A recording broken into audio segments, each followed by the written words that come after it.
Welcome to the ProtoArt. Be sure to like and subscribe for new content. What is up, everybody, and welcome back to the ProtoArt. So here's a very quick tutorial on how to turn a disposable brush pen like this into a water brush pen like this. So I had one that ran out of ink, and normally what you would do is just buy a new cartridge and replace that. You unscrew it off, buy a new cartridge. But I wondered, how could you use this for a water brush pen? It's a lot more easy than I thought. All you're doing is with a pair of needle nose pliers, or if you have like a vice grip or something like that where you can just get a good grip on the end. You're removing the rubber seal at the end here.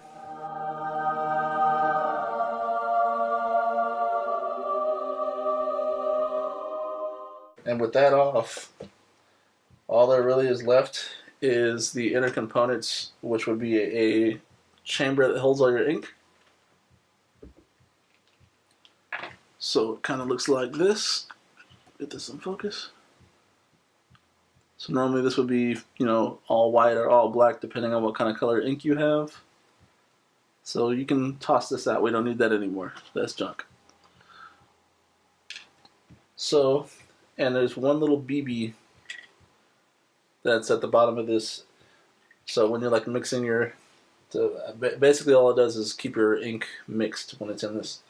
But you remove all these inner components, clean everything out, wash it out thoroughly, and now this is good to go, just as is. So you just fill it up with water, screw the top back on, and now you have a brand new water brush pen.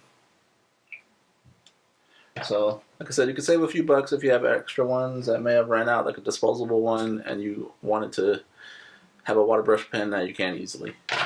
Alright, you guys, hopefully that was helpful. If you have any questions, feel free to ask away. I mean, these are fairly cheap anyway in stores, but like I said, I had one that ran out, and I wanted the extra water brush pen, so now I have one. Anyway, guys, be sure to like, subscribe, and hit that bell so you never miss out on brand new videos. Alright, this is the ProtoArt. Talk to you guys soon.